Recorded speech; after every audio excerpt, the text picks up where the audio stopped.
Tonight, there is breaking news just as we come on the air. There are reports coming in right now. 3 officers dead, several police officers shot. The images coming in right now, police racing to the scene in York County, Pennsylvania. Law enforcement officials telling ABC News several officers were shot. What we're also learning about the suspect, schools and residents told to shelter in place. The governor rushing to the scene, and what we have just learned tonight. Also tonight here, the major headline for the first time this year, under pressure from President Trump, the Federal Reserve cutting a key interest rate by 0.25%, citing a weakening jobs market in the U.S. It comes as President Trump is welcomed with royal fanfare in the U.K. They're hoping to make a deal on tariffs to help their own economy. Thousands protesting the president's arrival. Images of President Trump and Jeffrey Epstein projected onto Windsor Castle. Tonight, the dramatic testimony on the Hill from the former head of the CDC, who was fired by RFK Jr. less than a month on the job. She says she was fired because she refused to sign off on new vaccine guidance without seeing data or the science to back it up. Tonight, there's news of the investigation, the alleged shooter in the Charlie Kirk killing. Those final hours before he was taken into custody, and who it was who called police. Tonight, the tense moments between an air traffic controller and a passenger flight, radio calls repeatedly warning the pilot to turn away from Air Force One. Pay attention, get off the iPad. What happened next? Tonight, the famous singer and the disturbing discovery of a body found in the trunk of his car, now identified as a 15-year-old girl who've been missing for more than a year.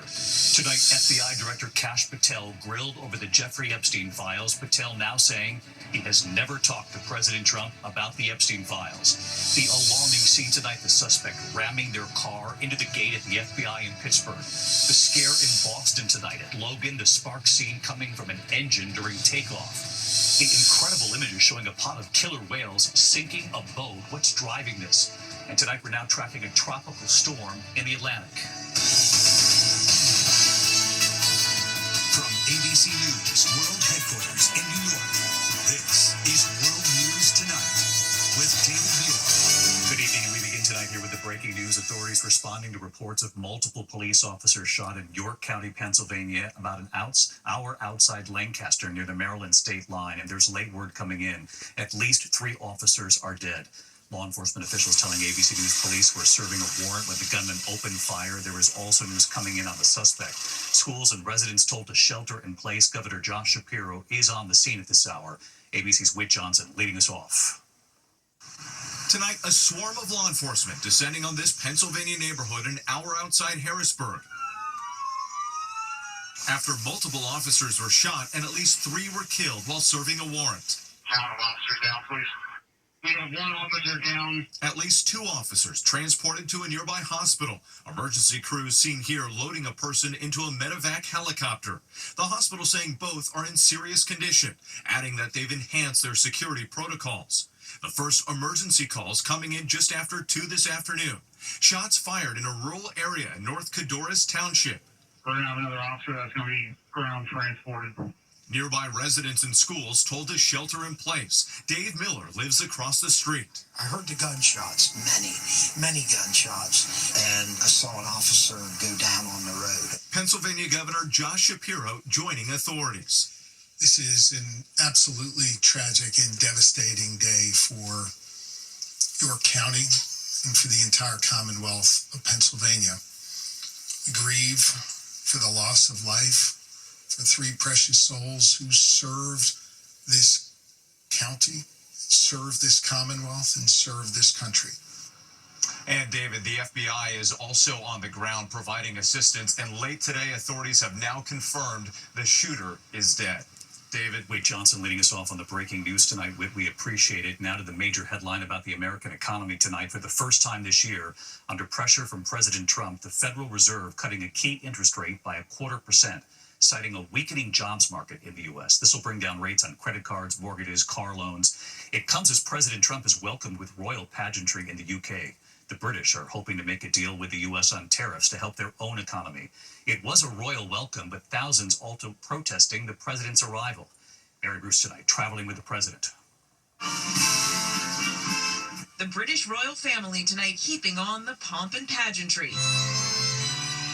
King Charles toasting President Trump at a lavish white tie banquet. Mr. President, Mrs. Trump, it is with great pleasure that my wife and I welcome you to Windsor Castle. This morning, the President and First Lady greeted by the Prince and Princess of Wales before joining with the King and Queen Camilla.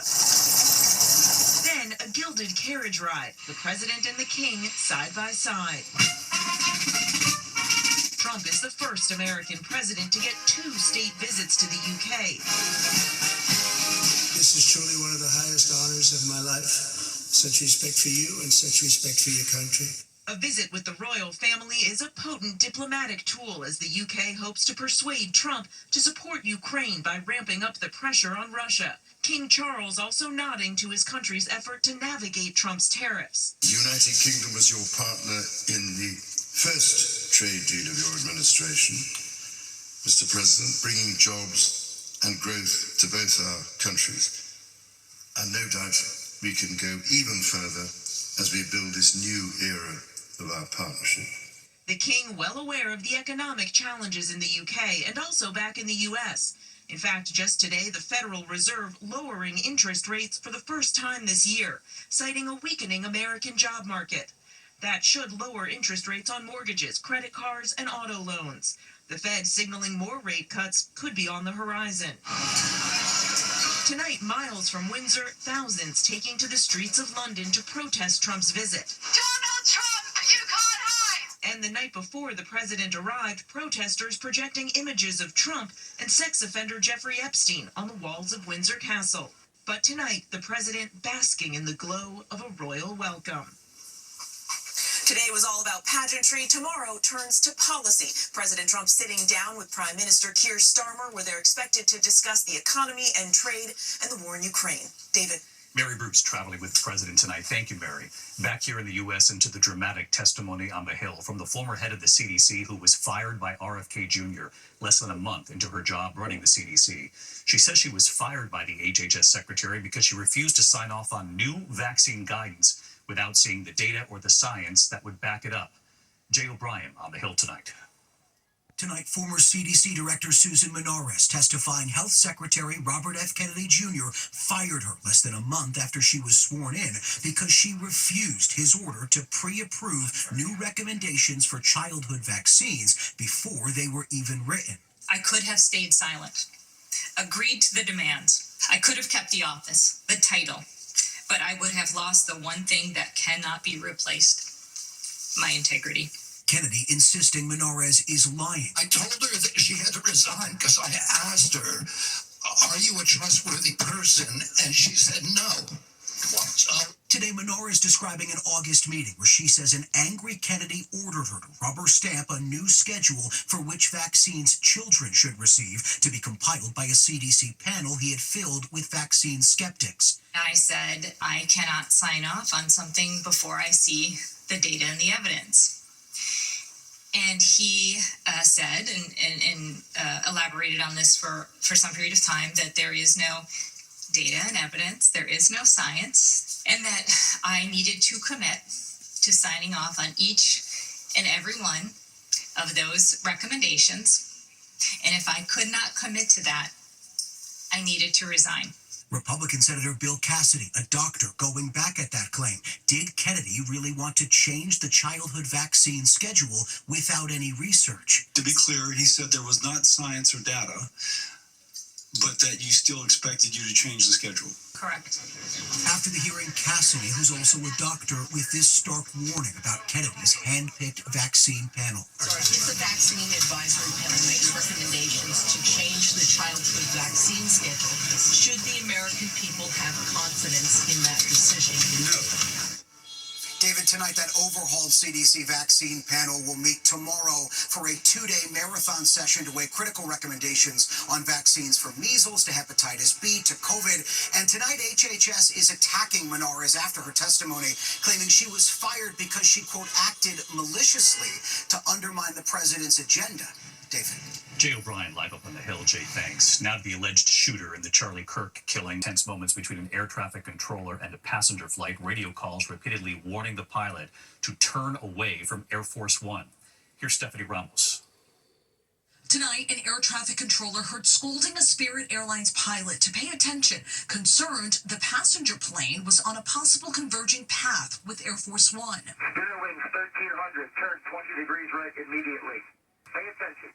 Controllers ordering the Spirit pilots to change course. I gotta talk to you twice every time. Pay attention, get off the iPad. The commercial jet roughly 8 miles from Air Force One over Long Island. According to air traffic audio, the Spirit flight traveling from Fort Lauderdale to Boston yesterday morning. Spirit 1300, traffic's off your left wing by 8 miles, 747.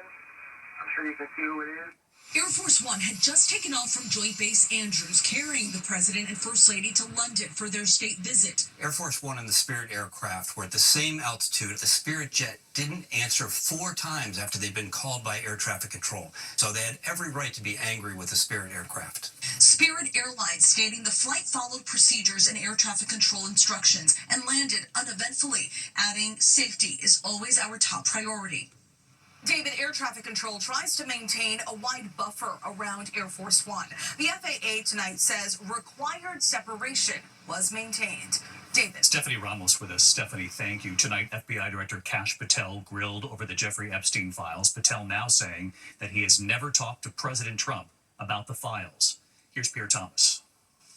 FBI Director Kash Patel back on the Hill, facing House Democrats laser-focused on his handling of the Epstein files. Did you ever tell Donald Trump his name is in the files?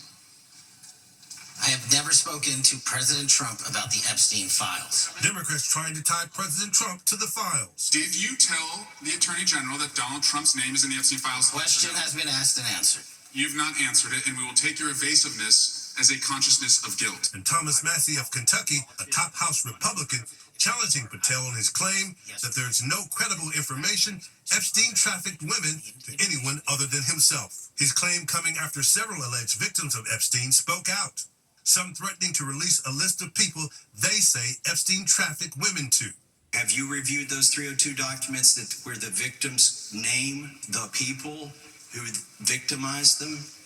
If I personally know, but the FBI has. So how can you sit here and in front of the Senate and say there are no names?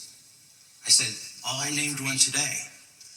I said, we are not in the practice of the Department of Justice FBI of releasing victims' names. California Democrat Ted Lieu referencing Trump's alleged birthday greeting featuring the drawing of a woman provided to Congress earlier this month by Epstein's estate. A letter the president claims is fake. Lieu asking Patel if they will go after the estate for more evidence. Would it be great if FBI subpoenaed the estate of Jeffrey Epstein for all that information? The estate is under no obligation to provide that material, even pursuant to a subpoena. That's a great point. Yeah, that's just false. Okay. It's just false. You're the frickin' FBI. You can subpoena the information from the estate, and you better do that. David, the victims of Jeffrey Epstein say he did not operate alone, and they're pushing Congress to keep investigating. David? Pierre Thomas live up on the Hill. Pierre, thank you. There are new developments tonight after the disturbing discovery of a body in the trunk of a car belonging to well-known singer known as David. Authorities now identifying that body as a 15-year-old girl who'd been missing for more than a year. Her name was Celeste Rivas. The singer is in the middle of a nationwide tour. Tonight's show in Seattle has been canceled. When we come back here tonight, we are tracking a new tropical storm in the Atlantic, the early track and where it could be headed. We'll show you. Also the alarming scene tonight, the suspect ramming their car into the gate at the FBI in Pittsburgh, what the suspect left on the gate, and the incredible images tonight showing a pod of killer whales sinking a boat, passengers on board saved, and what's driving this in a moment. Tonight in Pittsburgh, authorities say a man rammed his car into a gate at the FBI building. That suspect now under arrest. Authorities say the suspect placed an American flag on the gate and fled the scene. The FBI saying they are investigating the incident as an act of terrorism. Tonight, the FAA is investigating a scare on the runway in Boston. Sparks coming from the right engine of a Swiss Air flight with 236 people on board as it was taking off Tuesday. Coming to a stop on the runway, passengers boarded another plane for the flight to Zurich. And from London, several planes forced to abort their landings this week at Heathrow Airport. This is from Monday right here. Wind gusts up to 78 miles per hour. When we come back here tonight, we're now tracking a new tropical storm in the Atlantic. We'll show it to you. And you'll see the incredible images tonight, a pod of killer whales sinking a boat. The passengers saved in a moment. To the index of other news tonight, a pot of orcas is being blamed for the sinking of a tourist boat off the Portuguese coast. The images showing the whales ramming the craft on Saturday, repeatedly striking it. Now, the boat eventually sinks. Several people on board were rescued. Scientists actually think the whales were playing and not actually attacking the boat. Back here at home tonight, we're now tracking a newly named tropical storm, Gabrielle, churning in the Atlantic. Gabrielle ending a record streak, 20 days without a named storm. It's expected to become a hurricane as it nears Bermuda next week. At this point, no threat to the U.S. When we come back here tonight, the father determined to bring his own children back to his third grade classroom, looking for the teacher who changed his life and what they did for him when they got there. Finally tonight here, a father going back in time, taking his children to find the teacher who changed his life. Then they changed his. America Strong. Tonight, the kindness of a teacher never forgotten. The G family had heard the story of Mr. Botita, who taught their father third grade. That family, Garrett, Jessica, and their children, have been fulfilling their own bucket list. But on that list was the hope that their dad could one day go back and find that third grade teacher to fulfill his bucket list dream. We are pulling up to my elementary school. I'm quite excited. I've been wanting to do this for a really long time. Mr. Botita was the teacher who was there for a young Garrett. When his parents were going through a divorce, he was the lonely kid at school, and that teacher helped him get through it all.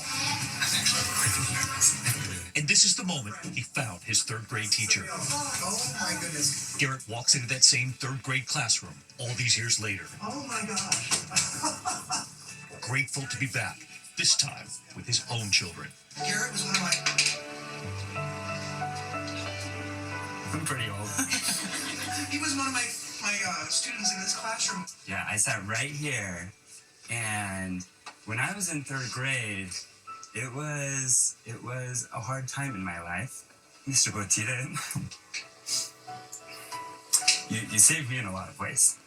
And Garrett with a surprise for Mr. Botita, hoping to check off something on his bucket list, the dream of taking flight. You and I, buddy, we're going in a fighter jet. Are you serious?